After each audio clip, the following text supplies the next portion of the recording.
Hey, honors geometry students, welcome. So in this lesson, we're going to be applying our knowledge of similarity, something that we did last week, to actually prove the Pythagorean theorem, as well as analyze overlapping right triangles, which there's a close link between these. And so what I really want to emphasize is this is a little different, right? So we already know the Pythagorean theorem. We already know that it's, what is it? A squared plus B squared equals C squared. But maybe we kind of showed you why it was true. There's a variety of different proofs. But now that you know some information about similarity, mainly that the corresponding sides are proportional, and you've done a lot of work with setting up and solving proportions, we can actually show why the Pythagorean theorem works using this concept, and then really use these two coupled together to actually analyze what's happening when you have these overlapping right triangles, which I will share with you and show you what that means momentarily. So before we get started, while I'm going to be doing a proof of the Pythagorean theorem using similar triangles, I really would love for you to write it down and try to work through it, but I want you to also be aware that it's not something you need to be able to reproduce. What's really good about it is that is for you to be able to make connections, and if you're able to follow along and you understand what I'm saying, you're in a really good place, right? I don't need you to be able to reproduce it on your own. I didn't need you to be able to do it without me ever doing it. Like, I'm not going to ask that you pause the video before you do it and try it on your own. Like, I just want you to be able to follow along with what I'm saying and be able to see the connections that I'm making. Alrighty then. So before we get started, what is the Pythagorean theorem, right? Let's do a quick review because we already know it. We spent time doing this and we talked about how it's so important. And if you, like, it's used all the time. You're going to use it in every course after this. It's such an important theorem. So if you were told that angle C was a right angle, and that's a really important part here, we couldn't actually proceed at all if there wasn't a right angle, determine the length of the missing side. So our missing side is AC. And so for something like this, if we know two sides, we're going to solve for the missing side. We couldn't actually use this if we didn't know two sides. That's something that we'll come across in several weeks as well. So the important one is that the side across from the 90-degree angle has to be C. That's the longest side. That's called the hypotenuse. Let's see if I can spell it. Ooh, I think I did it. So when we set this up, I can say something like 6 squared plus x squared equals 18 squared. Now maybe you wrote x squared plus 6 squared equals 18 squared. That's fine. Those are our only two options though. We don't have any other options other than those two. You can add in either order. These are called your legs. Leg.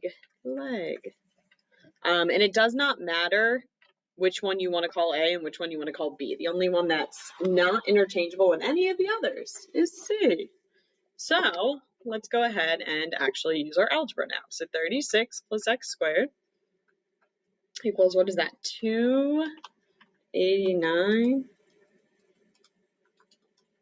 Nope, 324. 289 is 17 squared, I think. And when we subtract 36 from both sides, we get 288. Oh my goodness. That's not right.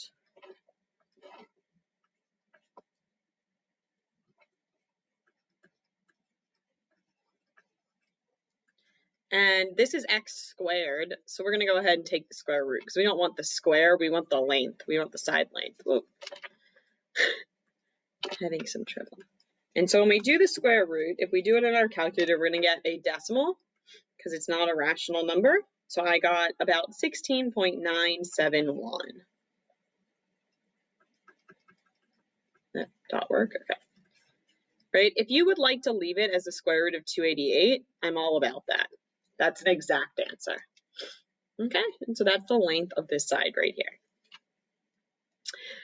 But why does this actually work? Why does a squared plus b squared equal c squared? I hope you're all asking that or wondering that, right? And so I want to show you this. This really isn't a proof. This is just a visual example. So let's take a look at this and think about what this represents or what's being represented in this video if it wants to actually let me play it. This is water.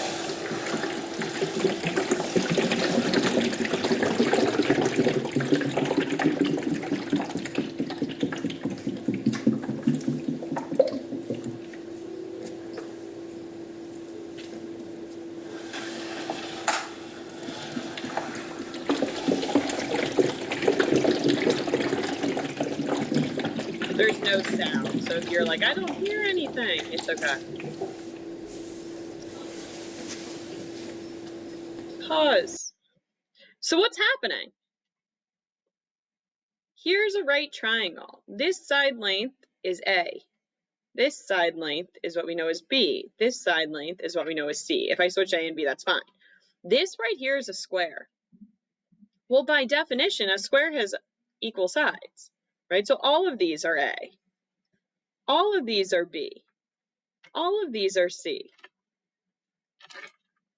And let's think about when we're saying something like A squared, that's the same thing as doing A times A. So you're really finding the area of this square, the area of this square, right? That's what that water is, right? So you're literally taking this square, and when you add them up together, you get this square. Isn't that pretty cool? And so it empties into that, right? So that's visually really what's happening here. Pretty neat.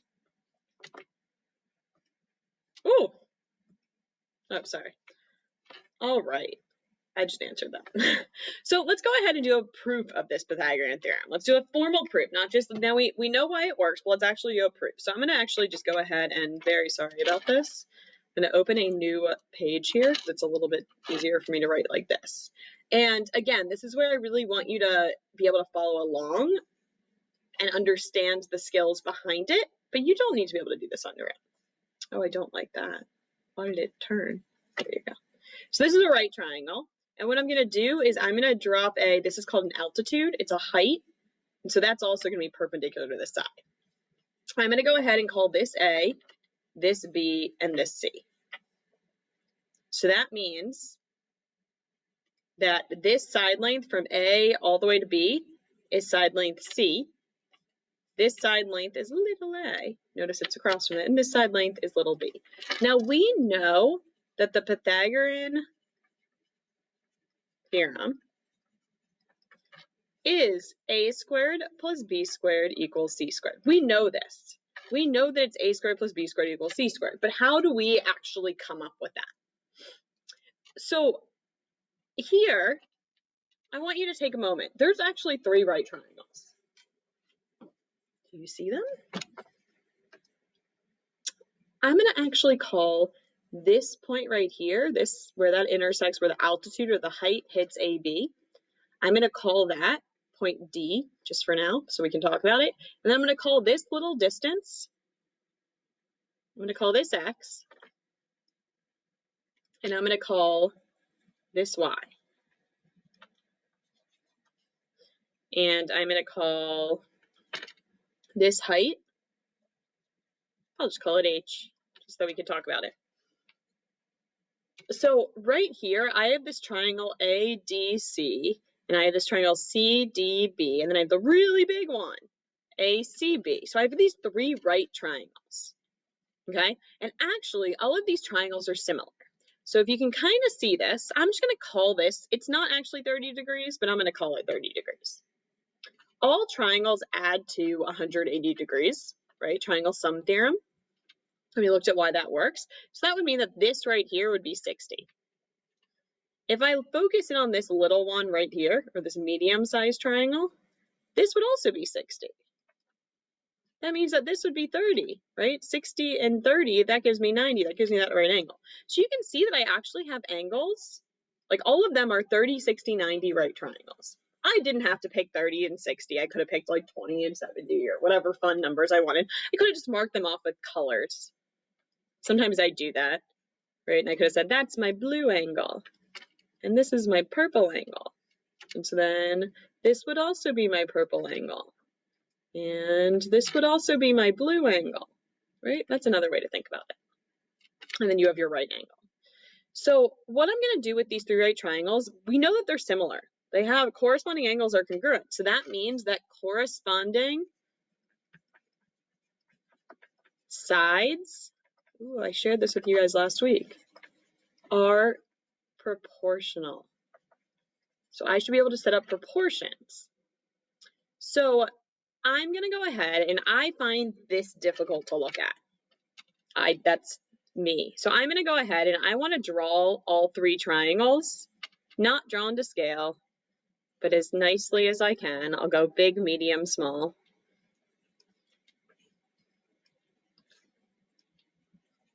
Down here. Okay, and I want to orient them the same way so it's easier for me to analyze. So I'm just going to go with that big one first. So this will be A, this will be C, B, and this will be C. This is my right angle. This is my 30, right? Or I can say that was my blue angle. So this is going to be my blue angle, and this is going to be my blue angle. Big, middle, small.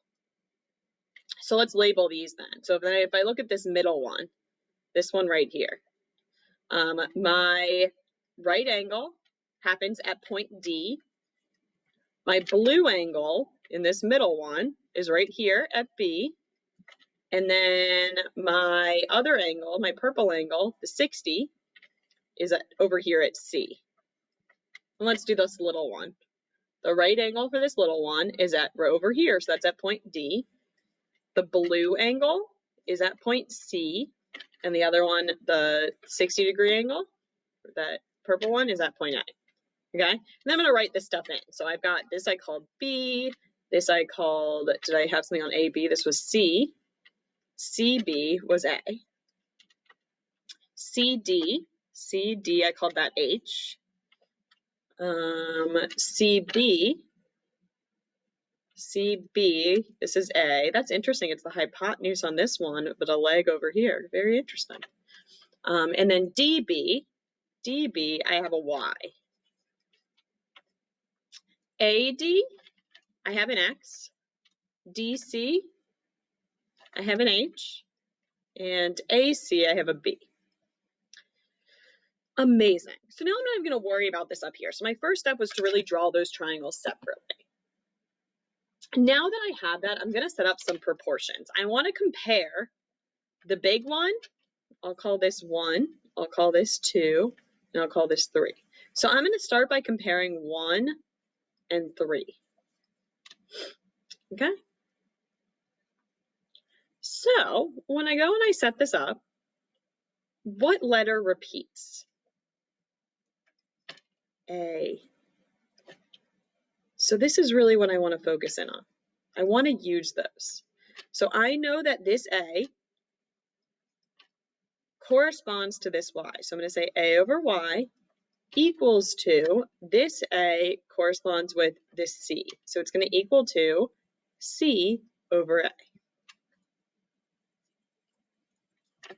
I'm also going to go ahead, and before I even do anything with that, I'm going to compare 1 and 3. And what letter do they share? B, right? You see that? They share, let me get a new fun pen. They share B. Doesn't correspond, but they share that letter. So I'm going to go ahead and say B over, what does it correspond with? X equals to, this B corresponds with this C. C over B. Okay?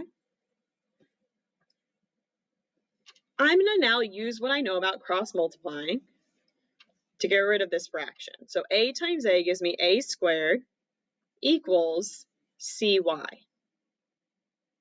Let's do the same thing over here. B times B gives me B squared equals CX. You might be wondering, like, how did I know which ones to pick? And that's part of, like, it's a proof. And that's what I'm saying is you don't need to be able to, like, there's a ton of different ratios you could have set up.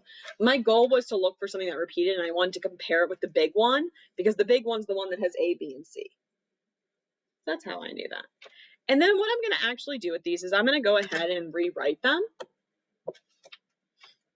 And I've got A squared equals CY and B squared equals CX, and I'm going to add them. Okay, when I do that, there's no like terms. I have a squared plus b squared equals cy plus cx. Interesting. Interesting. So I'm close. I've got a squared plus b squared. I'm going to go ahead and do you see that both of these on this side have a c? So I'm going to actually factor out a c. So this can be written, it's like undistributing, factoring out, right? If I were to multiply the c out. Well, what was x plus y or y plus x? Let me go all the way back to the beginning. If I add x and then I add y, I just end up with c. So I can do some substitution down here. And a squared plus b squared equals c times, and in the place of this, I'm going to stick c. So you've got a squared plus b squared equals c times c is c squared. Oh my goodness. That is the Pythagorean theorem.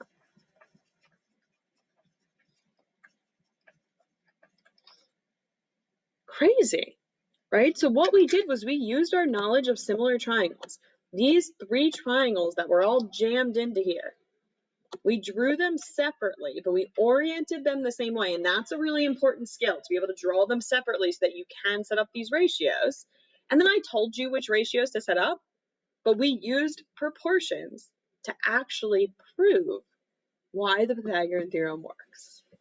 Pretty cool. So I think the most important piece for you to know is, one, how to use the Pythagorean theorem. Two, how to draw these triangles separately. Okay? So let's go back and let's do some practice with this. So this right here, I've got a very similar picture, and my goal is to solve for M, N, and P, I think. Maybe C also, and C. M, N, P, and C. I'll write that at the top. M, N, P, and C. So I know what I need at the end. Alrighty, so I like to draw the triangle separately. What's really nice here is it gives me a similarity statement, so I don't need to do that much thinking, right? I know that I'm going to draw three triangles, three right triangles. I always like for my right angle to be in the bottom left-hand corner. If you'd like to reorient it, go for it. Not drawn to scale. And let's start with A, B, C. Let's start with this big one. So this is C. I'll say that this is B, and I'll say that this is A. And what's nice is I can now look and say, okay, A, B, C. Well, I went A, B, C. So I'm going to do the same thing here. This is going to be A. Then I went up to this corner. This is going to be C. This is going to be D. I don't even need to look over here and get confused, right? If I want to, I can. Like this angle and this angle will add to 90. So then this also has to be the same as that red angle. And this has to be the same as this angle over here. And then you can look for the right angles as well, if that works for you, if you like that way. So I did, I'm sorry, A, B, C, A, C, D, and then C, B, D. And then I'll write in what I do have. So A, B, C, B, A, I don't know. That's what I have a C on. Okay. C, A, I have an 8. C, B, I have a 6. C, D, I have an M. D, A, I have an N. And C, A, I have an 8. So I can't use the Pythagorean theorem here quite yet, right? I'm missing 2 sides. That's not good for me. But here, I'm only missing 1 side. Ooh, we like that. BC is 6, DC is P, and this is M. So no, I mixed that up. DC is M, and BD is P. Sorry guys, I mixed that up. Okay, so now I need to worry about this. So my first step that I'm going to use is the Pythagorean theorem, and that's going to help me to find C. Right, I can say 6 squared plus 8 squared equals C squared.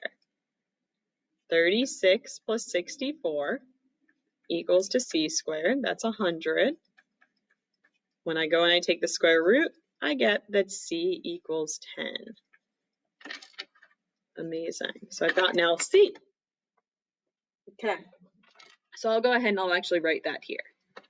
So now I want to figure out, I actually want to figure out M, because if I can figure out M, I might be able to, I can do the Pythagorean theorem for both of these. So I don't have enough information to use the Pythagorean theorem, but I do know that all of these triangles are similar. Go back. So I'm going to go up and set up a proportion. M corresponds to 6. I'm going to compare it to that first one because I have all of the information I need from that first one.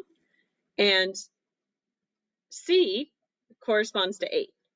The reason I didn't use like that 10, the reason I didn't use this one down here is because I don't know n. I don't want to set up a proportion while it might be correct with 2 missing values. So I'm going to say 6 over m is, and if you wanted to find n first, that's totally fine. 6 over m equals 10 over 8. If I cross multiply, I'm going to get 48. That's 6 times 8 equals 10m. When you divide by by 10, they rhyme, kinda.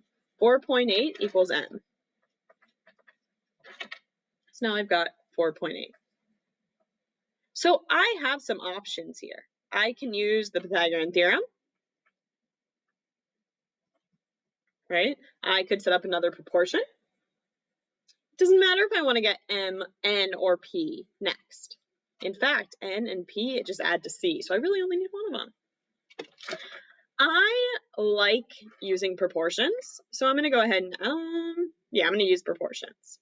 No, I'm going to use the Pythagorean theorem.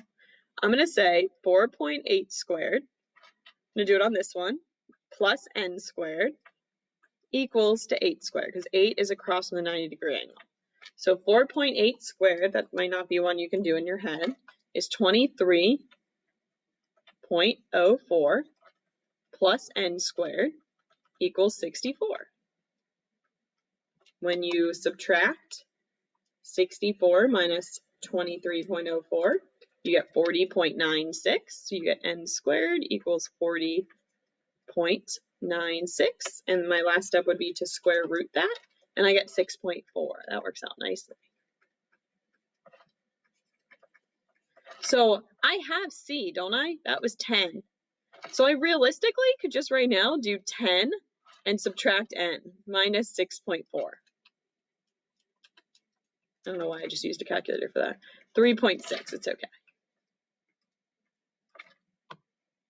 If I wanted to set up another proportion, or if I wanted to do the Pythagorean theorem over here and say 4.8 squared plus p squared equals 6 squared, like I've got options, and that's the best stuff about this.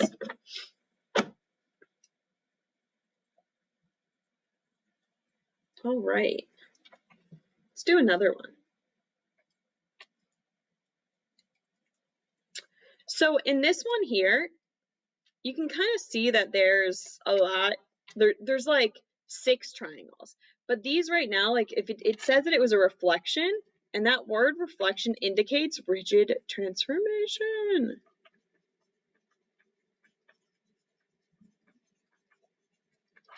Right? So A and C are going to be the same. This is going to be 12. This, oh, we already know B, it's going to be 13. So it might look more complicated, but it's not. Okay? So let's see, what should we do here? Should we draw them separately? I suppose we can. So I'll do that same thing. I'll draw the 3 triangles. I'll orient them the same way. And I'm only going to really focus on the top. Okay? So this, like, I'm not going to worry about the one on the bottom. So this right here, because if I have A, I have C.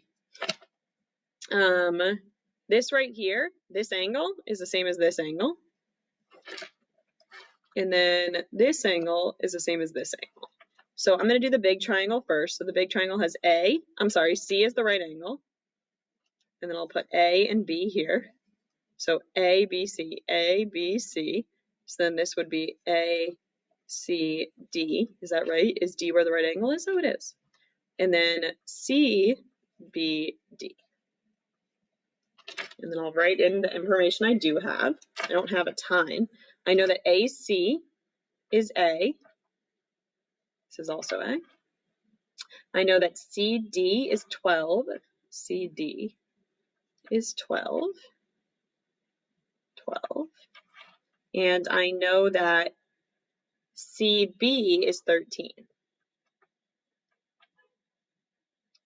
Our goal is to get A. So I feel like I see a way, like A corresponds with this 13, but then this one over here has this bottom side. So I need this bottom side. Can I get it? Well, I've got two sides here, so why don't we use the Pythagorean theorem? 12 squared plus, I'll call it x squared, that's this right here, equals 13 squared. I don't know why my handwriting is very bad right now.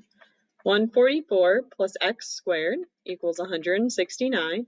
We subtract 144 from both sides, I get 25, and the square root of that is 5. So this side is 5, and now I can put up a proportion. How fun. 12 over 5, 12 over 5, purple over purple equals to A, which I want to find, over 13. We can go ahead and cross multiply that, and 12 times 13 gives us 156, I think. Is that right? Yeah.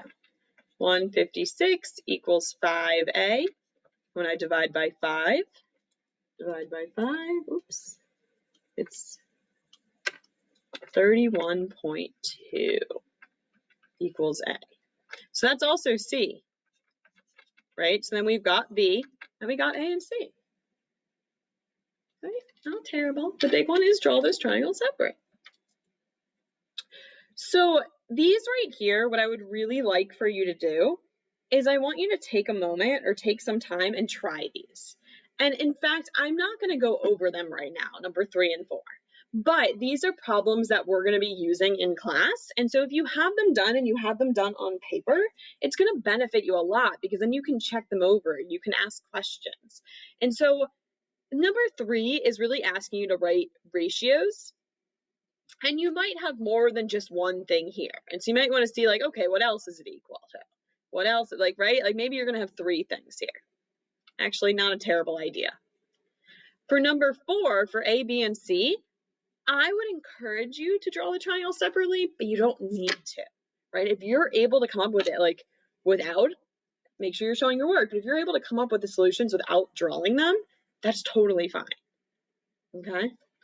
Some of us might be able to picture it differently than others, and there's nothing wrong with that. So let's close out with one more example. So those problems were for you, and I encourage you to do them because we're going to be using class time to go over them. But I want to do one more together. So I'm going to tell you that angle, and this would be a really good place to like pause the video and check your own understanding before I go over it. Okay, hopefully you paused it and you tried it and now you're back. So this is 42, and this is just for reference. I don't actually know if it's 42. It's okay. BC is 7. AC is 15. And our goal is to find AB, DB, and AD. So if this is 42, that means this angle up here, and right, I have 3 similar triangles. This angle is going to be 90 minus 42, which is 38. So that means this angle next to it, these two have to add to 90, this would be 42. This would be 38. And then for me, that's just a point of reference more so. And then I've got these right triangles. So my first thing I'm going to do is I'm going to draw these 3 triangles. Separately, evidently not drawn to scale. This will be my big one. Okay, so I want my right angle to be down here. So in the big triangle, my right angle is at A. And then I'm just going to choose, I'll say this is the 38-degree angle. Okay, so this will be B and this will be D. Okay, so let's go to the middle one. That's right here. In the middle one, this is C.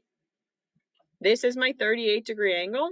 That's what I said. So in the middle one, the 38's at A, point A. So this will be A. And then this is the 42, so this is D. In the little one, this is C, because that's my right angle. Where's my 42-degree angle? Oh, that's nice. It's up here at A.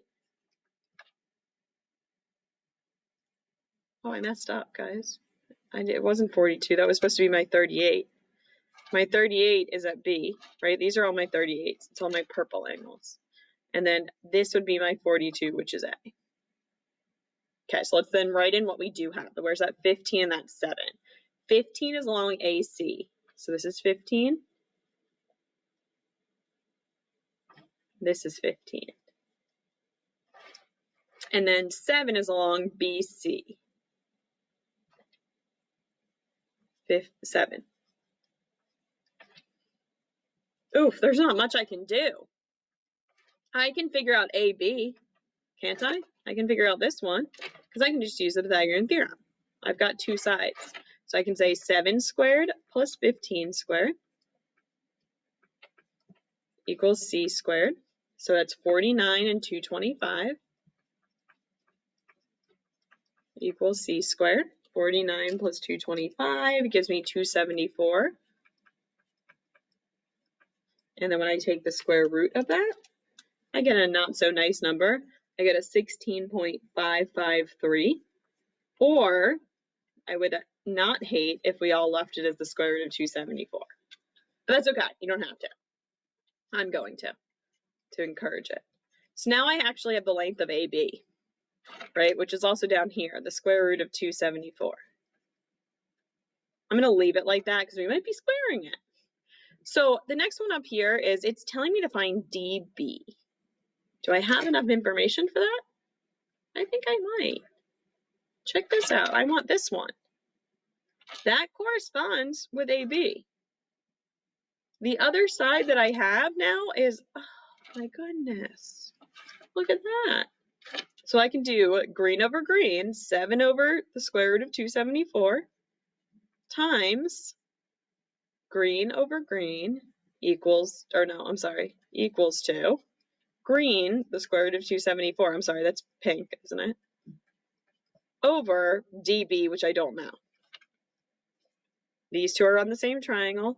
On the same triangle, these two correspond. So when I cross multiply, I get 7 times dB.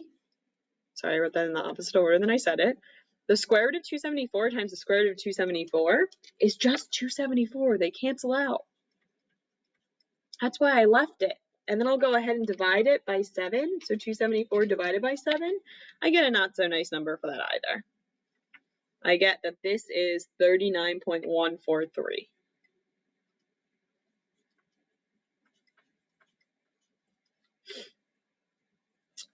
And then finally, it's asking me to find AD. And I mean, I guess for something like this, you could also leave it as 274 over 7. That's probably what I would do. I like exact answers. So my last one's telling me that I should be finding AD, which here's AD. Darn, I thought I switched colors. Here's AD and here's AD. So I think I'm going to go up and set up a proportion so I don't have to use a rounded value. So I'm going to set up a proportion. I don't know what that is and how you get it to go away.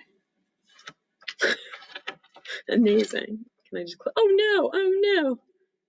Okay. I'm going to set up a proportion. So I'm going to do 7 over 15 equals to the square root of 274 over that red one, AD. So I'm going to get 7 times AD equals to, now I'm going to have to deal with the decimal, 270, the square root of 274 times 15. So that's like 248.294.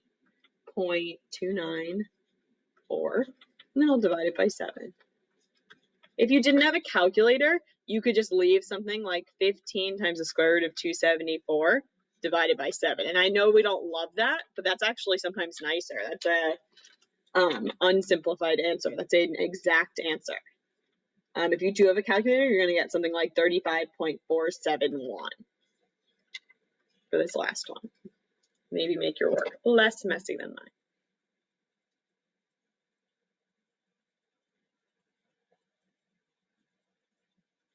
Amazing. All right.